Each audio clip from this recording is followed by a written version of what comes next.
सोनापुर नाम के एक गांव में सुनीता अपनी बेटी प्रिया के साथ रहा करती थी। वे दोनों माँ बेटी बहुत ही ज्यादा गरीब थीं। सुनीता लोगों के घरों में काम काज किया करती थी। सुनीता सारा दिन बहुत ही ज्यादा मेहनत करती थी।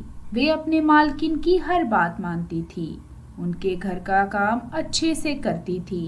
मालकिन भी कभी कभी खुश होकर उसे थोड़े पैसे ज्यादा दे देती थी, जिससे वो अपने घर का राशन वगैरह पूरा करती थी।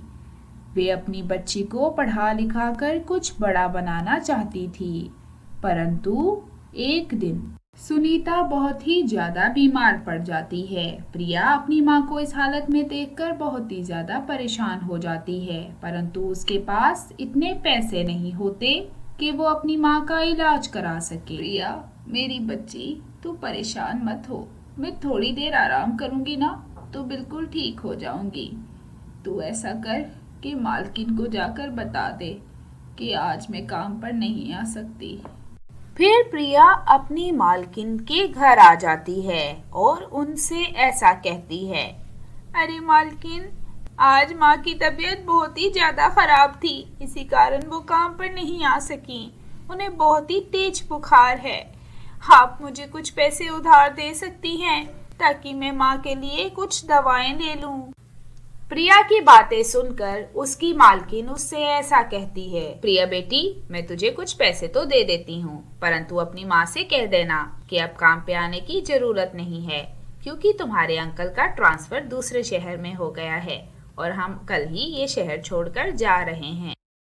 फिर प्रिया अपनी मालकिन से कुछ पैसे लेकर चली जाती है। वो अपनी माँ के लिए दवा लेती है और घर जाकर वो दवा अपनी माँ को खिला देती है।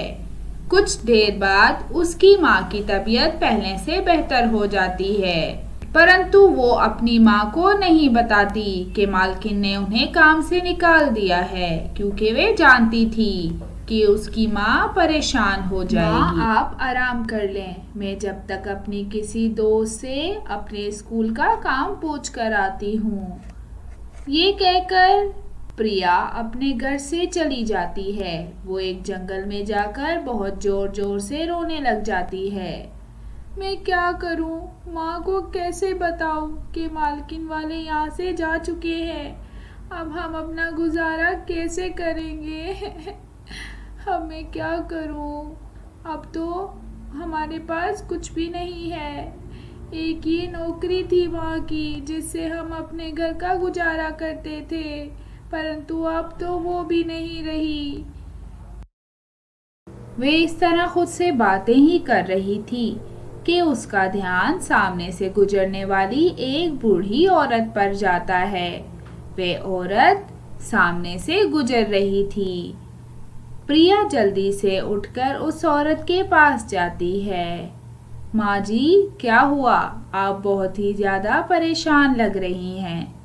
अरे बेटा, क्या बताऊं, मुझसे तो चला ही नहीं जा रहा। आगे सड़क कैसे पार करूंगी? माँ जी, आप परेशान मत हो, मैं आपकी मदद कर देती हूँ। आइए मेरे साथ, मैं आपको सड़क पार करवाती हूँ। फिर प्रिया जैसे ही उस औरत को सड़क पार करवाती है, वे औरत एक परी में तब्दील हो जाती है। प्रिया उसे इस रूप में देखकर बहुत ही ज्यादा हैरान हो रही थी कि इतने में वे परी प्रिया को कहती है, प्रिया, मैं जानती हूँ कि तुम बहुत ही ज्यादा परेशान हो, परंतु तुम बहुत ही अच्छी और भली लड़की हो। इसी वजह से मैंने तुम्हारी परीक्षा ली। मैं तुम्हारी मदद करना चाहती थी, परंतु उससे पहले मैं तुम्हारा इम्तिहान लेना चाहती थी और तुम उस इम्तिहान में पास हो गई हो। मैं तुम्हें ये जादुई सेब दे रही हूँ, तुम इसे ले जाओ। तुम इस सेब से जो भी मांगोगी ये तुम्हें देगा, धन दौलत सब कुछ। अब मैं चलती हूँ, मुझे देर हो रही है। कभी भी नहीं भूलूंगी। अब प्रिया बहुत ही ज्यादा खुश हो चुकी थी। वे परी से मिलने वाला सेब अपने घर ले जाती है। वे घर जाकर सब कुछ अपनी माँ को बताती है। उसकी माँ को तो विश्वास ही ना हो रहा था।